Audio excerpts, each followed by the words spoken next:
When the United States announces another round of tariff escalations, the immediate reaction is predictable. Stock markets fluctuate. Politicians issue statements.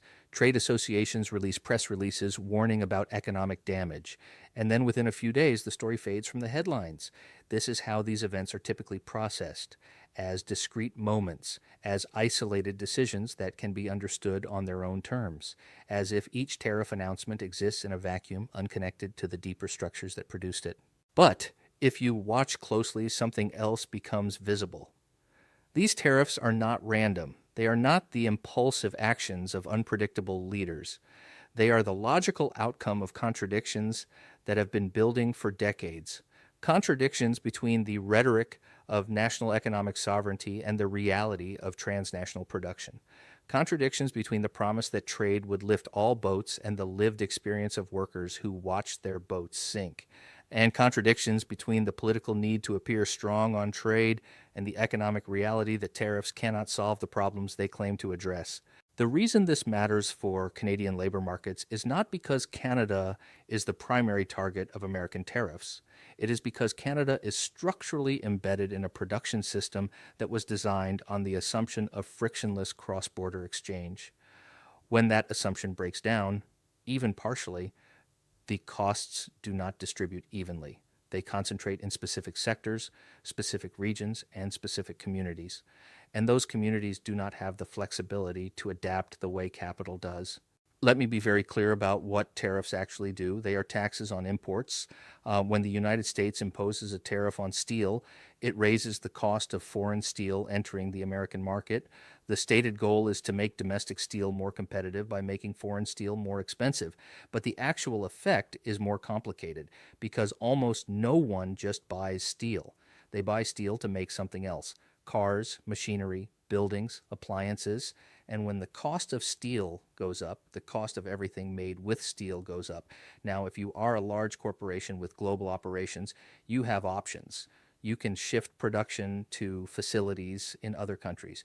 You can renegotiate contracts with suppliers. You can pass costs on to consumers. You can lobby for exemptions. You have lawyers and accountants and trade specialists whose entire job is to navigate tariff regimes and minimize their impact.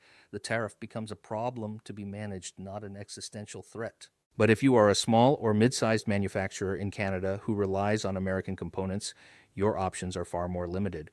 You cannot simply relocate production. You do not have facilities in multiple countries. You cannot easily switch suppliers because your production process is built around specific inputs with specific specifications, and you cannot pass all the costs on to customers because you are competing in markets where price matters and margins are thin. So the tariff hits you directly. It compresses your margins. It forces you to make cuts. And the first place those cuts happen is labor. This is the structure of the problem. Tariffs are imposed by governments. They are justified as protecting workers. But the mechanism through which they operate ensures that the costs are borne disproportionately by the workers they claim to protect. Not immediately, not obviously, but gradually through a cascade of adjustments that move through supply chains and labor markets in ways that are almost invisible until the damage is done. And here is where the contradictions become impossible to ignore. The political logic of tariffs is nationalist. It says that we are protecting our workers from unfair foreign competition. It says that we are bringing jobs home. It says that we are restoring economic sovereignty. But the economic logic of tariffs is global, because the production systems that tariffs are trying to reshape are not national. They are transnational networks that were built over decades with billions of dollars of investment based on the assumption that borders would remain open. You cannot reshape those networks with tariffs alone. What you can do is introduce friction. You can raise costs, you can create uncertainty, and you can force companies to make decisions about where to invest next. But those decisions are not made on the basis of national interest. They are made on the basis of return on invested capital. And when uncertainty goes up, investment goes down, not immediately, not in ways that show up in quarterly earnings reports. But over time, as companies delay expansions, cancel projects, and shift resources to markets that seem more stable.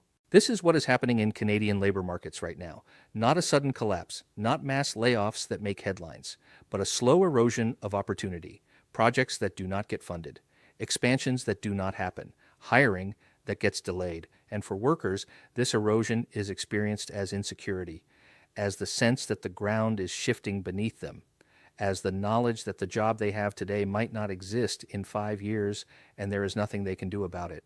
The reason this is so difficult to address politically is that the pain is diffuse and the cause is obscured. When a factory closes, there is a clear event. There are news stories, there is political pressure to respond. But when investment slowly declines, when growth slows, when opportunities disappear before they are even created, there is no single moment to point to. There is just a general sense of stagnation. And in the absence of a clear narrative, people fill the void with whatever explanation is available. They blame immigrants, they blame elites, they blame globalization. And none of these explanations are entirely wrong, but none of them are complete either. The actual explanation is structural. It is about how capitalism operates when production is globalized, but politics remains national. Corporations optimize globally. They move capital to wherever returns are highest. They structure supply chains to minimize costs. They lobby governments to create favorable conditions. And they do all of this legally, rationally, and in accordance with their fiduciary duties. There is no conspiracy. There is just logic, the logic of accumulation. But workers do not optimize globally. They live in specific places, they have roots, they have families and communities and obligations that cannot be liquidated and redeployed. And so when the system shifts, they are trapped. They cannot move as easily as capital moves. They cannot retrain as quickly as technology changes, and they cannot diversify their labor the way investors diversify their portfolios. This asymmetry is not new. It has always been a feature of capitalism, but it has become more acute as production has become more globalized and as the institutions that used to mediate between capital and labor have weakened. Unions are weaker, governments are more constrained, social safety nets are thinner, and the ideology that justifies all of this says that flexibility is good, that disruption is creative, and that anyone who cannot keep up is simply not trying hard enough. Now apply this logic to the current wave of tariff escalations. The United States imposes tariffs. It does so for political reasons, to signal strength, to appeal to voters in swing states, to demonstrate that something is being done about trade imbalances. But the economic effect of those tariffs ripples outward in ways that have nothing to do with the political intent. Costs go up, supply chains adjust, investment decisions change, and workers in Canada who had no say in the tariff policy and no ability to influence it find themselves facing consequences that are presented to them as inevitable market outcomes. And here is the key point. These consequences are not inevitable. They are the result of choices.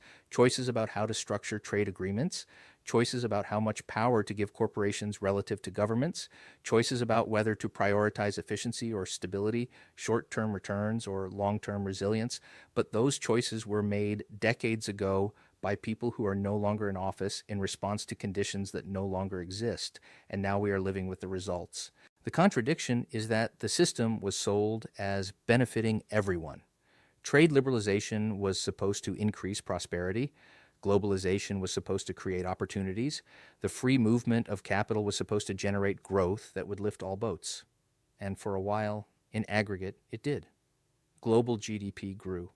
Poverty rates fell in some parts of the world. Consumer goods became cheaper, but the distribution of those gains was wildly uneven, and the costs were borne by specific people in specific places who were told that their sacrifice was necessary for the greater good.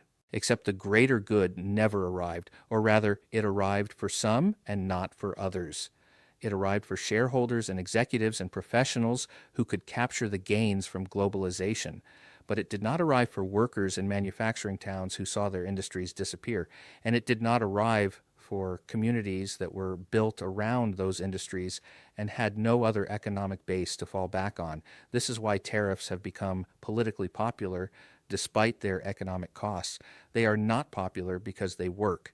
They are popular because they are perceived as punishment, as a way of hitting back at the system that abandoned entire regions.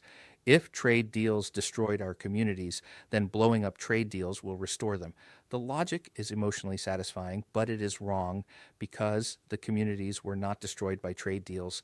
They were destroyed by the underlying logic of capital accumulation, which trade deals facilitated but did not create.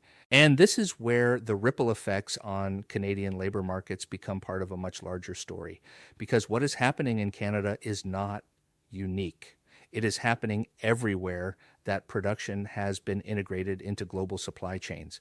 It is happening in Mexico. It is happening in parts of the United States that depend on exports. It is happening in Europe and Asia. The specific details vary, but the structure is the same. Workers are vulnerable, capital is mobile, and when political decisions introduce instability, the costs flow downhill.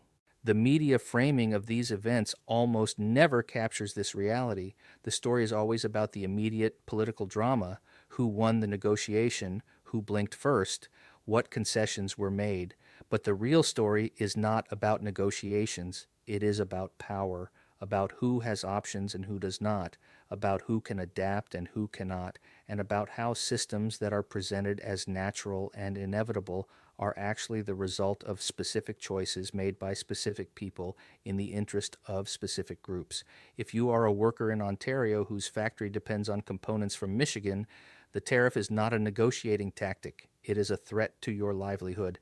And the fact that the tariff might be temporary or might be subject to exemptions or might be adjusted in future negotiations does not change the immediate reality that your employer is now facing higher costs and looking for ways to cut expenses, and you are an expense. This is the human reality behind the economic abstraction. And it is a reality that is repeated thousands of times across thousands of supply chains in ways that never make the news. The factory does not close. It just runs a shorter shift. The company does not lay people off. It just does not replace workers who retire. The investment does not get canceled. It just gets postponed indefinitely. And each of these adjustments is rational from the perspective of the firm. But the cumulative effect is the slow death of economic opportunity in places that were already struggling. And the worst part is that none of this is secret. Everyone involved understands what is happening. Corporate executives understand, government officials understand, economists understand. But the system continues because each actor is responding rationally to the incentives they face, and no one has the power or the will to change the underlying structure. Corporations cannot choose to stop optimizing for cost. If they do, they will be outcompeted by rivals who do not. Governments cannot choose to ignore political pressure from voters who are angry about trade. If they do, they will lose elections. Workers cannot choose to simply accept declining living standards, but they also cannot change the system that produces those declining living standards. And so the contradictions persist and the costs accumulate and the instability grows. This is what makes the current moment so dangerous, not because any single tariff will cause a crisis, but because the accumulation of tariffs combined with the accumulation of other pressures is pushing the system toward a breaking point. And when systems break, they do not break cleanly.